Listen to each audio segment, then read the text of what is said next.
We have Ryan Childs presenting his speech, What Animals Can Teach Us. Ryan is 18 years old, and for his whole life, he grew up with animals around him. So some would say that he's an animal expert. But between you and me, I think he only calls himself that.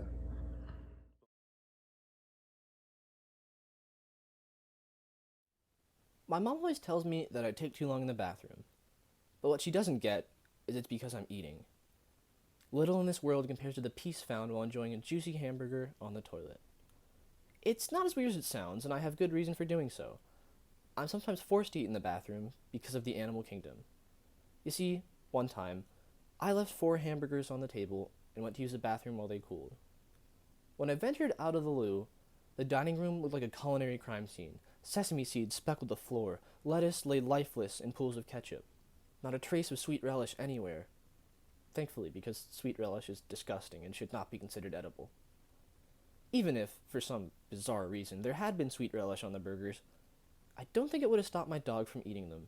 Compared to her own vomit, anything must seem like a 5-star masterpiece. I've spent more time than I care to admit sitting on the toilet, eating bean burritos, and thinking, what has my dog done to me? This seemingly sad and introspective question has haunted me for some time. It's also led me to a deep and profound understanding of the self. My dog is not the only animal to have an effect on me, though. Rather than asking, what has my dog done to me? I should be looking at all my animals and saying, what have all these animals done to me? We all know the old adage that pets help us learn responsibilities. While this adage may be true, it's also boring. And they're not paying me to bore you, or at all. So let's talk about all the weird ways in which our pets influence us. I learned about temptation, self-control, and shame from my dog.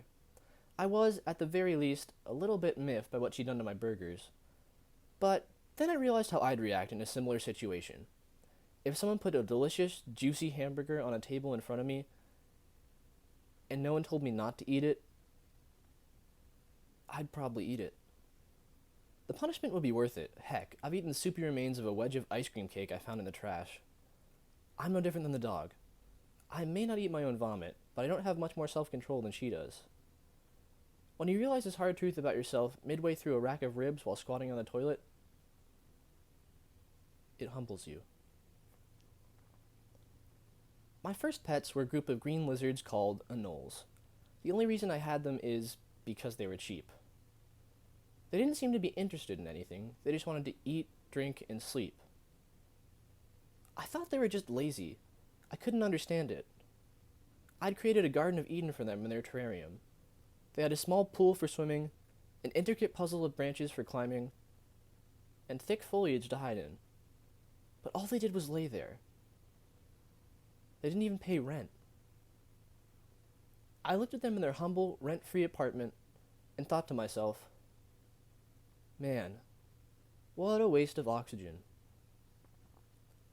But then I realized that's probably how my mom sees me on the weekends. I'm able to create art, build a fort, or do a myriad of other incredible activities, but I never really leave my house if I can help it. Like my anoles, I think a lot of us tend to do as little as we can, as much as we can. My anoles made me want to be less like an anole. I have owned or been responsible for a number of animals in my life. I've cared for dogs, lizards, birds, sisters, children, a few fish, a prehistoric worm, and cats. Of all the creatures I've cohabited with, I think cats are my favorite.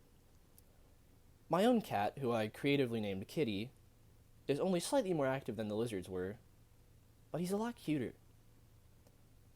Owning a cat is a lot like being a servant to a very haughty king. Being a servant's not as bad as it sounds. Sometimes the king, with his infinite grace, will reward you with a dead mouse or squirrel. Other times he just throws up on the rug. His benevolence truly knows no bounds. In spite of his rather cruel regime, my cat is my world. It's very calming to read a book or watch TV with a cat sleeping next to you. For some reason, though, God thought it was a good idea to bless me with a love of cats and with an equally strong curse, an allergic reaction to them. Whenever I pet my cat, my eyes itch, my nose runs, and I have trouble breathing. Yet, I still like to keep him around. I'd even go as far to say as I love him. He taught me a lot about what it's like to have a kid. Not that cats and kids are exactly the same, but I have cleaned up my fair share of vomit and whatever else. And I also get the incredible experience of waking up at 3 a.m. just to let him outside or give him some treats. But, in return, he tolerates my presence, which is more than I could ever ask for. In all honesty, I am incredibly grateful for my cat. He's taught me a lot about what it means to love something endlessly, even if it doesn't acknowledge it, and makes me sneeze along the way. Let's get back to my dog. My dog is a cretin. She ate my hamburger, she's barely house trained, she barks all the time, and she acts like she's short of a few brain cells, which she might be, considering how often she gets sat on. Dogs and cats are polar opposite. While my cat sleeps peacefully next to me on the couch, my dog barks at nothing. I almost filed a noise complaint against her. But the differences between cats and dogs aren't all bad, kind of like us. Dogs are full of love and excitement, and they derive lots of joy from every activity they do, whether it's throwing up cheese on the carpet, or waking up the whole neighborhood, or flirting with a pillow. I think if I lived my life more like my dog than my cat, this world would be a slightly better place.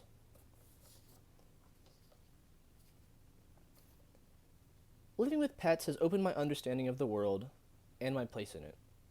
Whether it was a lethargic lizard, a lazy cat, or a gluttonous dog, all of my pets have influenced me in very meaningful ways. While I am grateful that I have had the opportunity to learn so much from all my pets, I would have preferred to do it somewhere other than the can, because now I seem to do my best thinking in the bathroom. Just the other day, I was in there eating some leftover clam chowder, re-examining my life, and revisiting the question of what my pets have done to me. And I think I finally have the answer. They've ruined the idea of normalcy for me, and I love them for it. Thank you.